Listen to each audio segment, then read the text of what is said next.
गजाननं भूतगणादिसेवितं कपितजम्बो फलचारुभक्षणम् उमासुतं शोकविनाशकारिकं नमामि विघ्नेश्वरपादपङ्कजम्। सर्वमङ्गलमङ्गल्ये शिवे सर्वार्थसाधिके शरणे त्र्यम्बके गौरी नारायणी नमोस्तुते। शान्ताकारं भुजगशयनं पद्मनाभं सुरेशं विश्वाधारं गगनसदृशं मेघवर्णं शुभांगं लक्ष्मीकान्तं कमलनयनं योगिभिर्दानगम्यं वन्दे विष्णुभवहरं सर्वलोकैकनाथं। श्रीमन्नारायणे नारायणे नारायणे भजमन्नारायणे नारायणे नारायणे लक्ष्मीनारायणे नारायणे नारायणे श्रीमन्नारायणे नारायणे नारायणे। बोलो गोविंद भगवान की जय, तुलसी मैया की जय, शालिग्राम भगवान की जय। कार्तिक महात्म्य 26वां अध्याय। सूत जी कहने लगे, हे ऋषियों, भागीरथ के वंश में सौरदास नामक राजा के पुत्र का नाम मित्रशय था, जो गुरु वशिष्ठ के शाप से राक्षस हो गया था। गंगा जल के प्रभाव से उसने भी परम पद प्राप्त किया। तब ऋषियों ने पूछा, हे सूत जी, गुरु वशिष्ठ ने मित्रशय को किस कारण से श्राप दिया? कृपा करके यह कथा विस्तार पूर्वक सुनाइए। सूत जी बोले, हे ऋषियों, एक समय अत्यंत धर्मज्ञ राजा मित्रशय अपने कुछ साथियों सहित शिकार खेलने के लिए वन में गया, जहाँ पर उसने अनेक मृगों का शिकार किया। फिर भूख और प्यास से दुखित हो नदी के तट पर आया। राजा रात्रि भर वहाँ पर रहा और प्रातःकाल होते ही शिकार की खोज में उन्हें चल पड़ा। कुछ दूर जाकर राजा ने देखा कि पर्वत की कंदरा में एक व्याघ्र और व्याघ्री मैथुन कर रहे हैं। राजा ने धनुष पर बाण चढ़ाकर उन पर छोड़ दिया। व्याघ्री बाण लगते ही तत्काल वहीं पर गिर पड़ी और थोड़ी ही देर में उसने प्राण त्याग दिए। तब व्याघ्र राक्षस रूप धारण करके अत्यंत क्रोधपूर्वक बोला, हे राजन, तुमने मेरे साथ घोर अन्याय किया है, मैं इसका बदला अवश्य लूंगा। इतना कहकर वह राक्षस दुखित होता हुआ वहां से चला गया।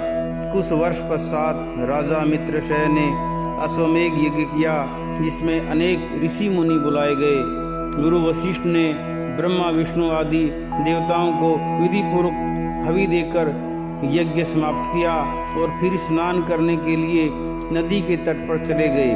गुरु वशिष्ठ जी के यज्ञ मंडप से जाते ही वह राक्षस, जिसकी स्त्री व्याघ्री को राजा ने वन में मार दिया था, बदला लेने के लिए यज्ञ स्थल पर आया। वह गुरु वशिष्ठ का रूप धारण करके राजा से कहने लगा, हे राजन, हम मांस खाएंगे, अतः हमारे लिए मांस बनवाओ, हम स्नान करके अभी आते हैं। इतना कहकर वह वहां से चला गया और रसोइयों का रूप धारण कर मनुष्य का मांस पकाकर रख दिया। जब वास्तविक गुरु वशिष्ठ जी स्नान करके वापस आए तो राजा ने सोने की थाल में सजा हुआ मांस मिश्रित भोजन उसके आगे परोस दिया। गुरु जी ने ज्ञान दृष्टि से जान लिया कि भोजन मनुष्य के मांस से बना है। वशिष्ठ जी ने क्रोध होकर राजा को श्राप दिया, हे राजन, तुमने हमको मांस मिश्रित राक्षसों के खाने योग्य भोजन दिया है, इसलिए तुम राक्षस हो जाओ। वशिष्ठ जी का श्राप सुनकर राजा ने विनय पूर्वक कहा, हे गुरुदेव, आपकी आज्ञा से ही ऐसा भोजन बनवाया गया है। राजा की यह बात सुनकर गुरु वशिष्ठ जी ने ध्यान धरकर देखा और राक्षस द्वारा सले जाने का संपूर्ण वृत्तांत राजा को बताया। तब राजा भी निरपराध श्राप दिए जाने के कारण अंजलि में जल लेकर उन्हें श्राप देने को उद्युक्त हुआ। ठीक उसी समय उसकी रानी दमयंती आकर कहने लगी, आप क्षत्रिय हैं, अतएव क्रोध का परित्याग करें और जो आपके भाग्य में लिखा था उसे भोगिए। जो मनुष्य अपने गुरु पर रोष करता है वह वन में जाकर ब्रह्म राक्षस होता है। अतः आप शांत ही रहिए। स्त्री के इन वचनों को सुनकर राजा क्रोध त्याग कर विचार करने लगा कि अब क्या करना चाहिए।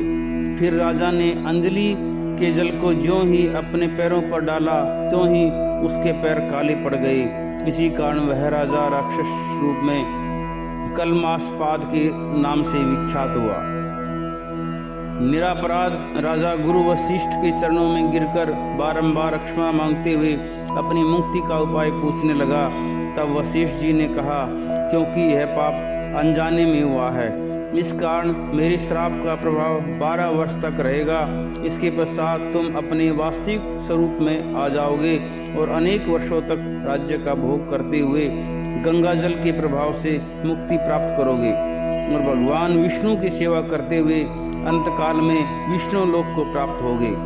इतना कहकर गुरु वशिष्ठ जी अपने आश्रम को चले गए और राजा राक्षसी देह धारण करके निर्जन वनों में भूखा प्यासा फिरने लगा। कई वर्ष तक अनेक कष्ट सहने के बाद वह राक्षस नर्मदा नदी के तट पर आया और वहां भी पशु पक्षी मनुष्य तथा सर्प आदि खाकर विचरण करने लगा। वहां घूमते हुए उसने एक दिन नर्मदा नदी के तट पर एक मुनि को अपनी स्त्री के साथ रमण करते हुए देखा। भूख से पीड़ित होने पर वह जैसे व्याघ्र मृग को पकड़ लेता है उसी प्रकार उसने मुनि को पकड़ लिया। मुनि की स्त्री ने जब अपने पति को राक्षस के हाथों में देखा तो वह राक्षस रूपधारी राजा से विनय पूर्वक बोली, आप वास्तव में राक्षस नहीं बल्कि सूर्यकुल में उत्पन्न मित्रसेन नामक राजा हैं। मेरा पुत्र अभी छोटा है, अतः बिना पति के इस वन में कैसे निर्वाह करूंगी, इसलिए आप मेरे पति को प्राणदान दे दें। प्राणदान से बढ़कर अन्य कोई दान नहीं है।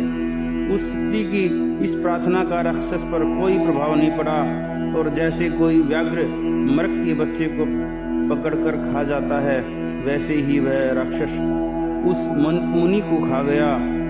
तब मुनि की स्त्री ने उसे श्राप देते हुए कहा, तुमने मैथुन करते हुए मेरे पति को मारा है, इस कारण जब भी तुम मैथुन करोगे मृत्यु को प्राप्त होकर पुनः राक्षस योनि को प्राप्त होगे। वह 2 श्राप एक साथ सुनकर राक्षस देहधारी राजा भी क्रोधित होकर बोला, हे दुष्टे, एक अपराध के बदले में तुमने 2 श्राप दिए हैं, इसलिए तुम भी पिशाचिनी बन जाओ। इसके पश्चात वह स्त्री पिशाचिनी हो गई और भूख प्यास से व्याकुल होकर उसी वन में इधर उधर फिरने लगी। बोलो विष्णु भगवान की जय, तुलसी महारानी की जय। श्री कृष्ण गोविंद हरे मुरारी, हे नाथ नारायण वासुदेव। श्री कृष्ण गोविंद हरे मुरारी, हे नाथ नारायण वासुदेव। हे नाथ नारायण वासुदेव, हे नाथ नारायण वासुदेव। बोलो गोविंद भगवान की जय। इति 26वां अध्याय संपूर्णम्।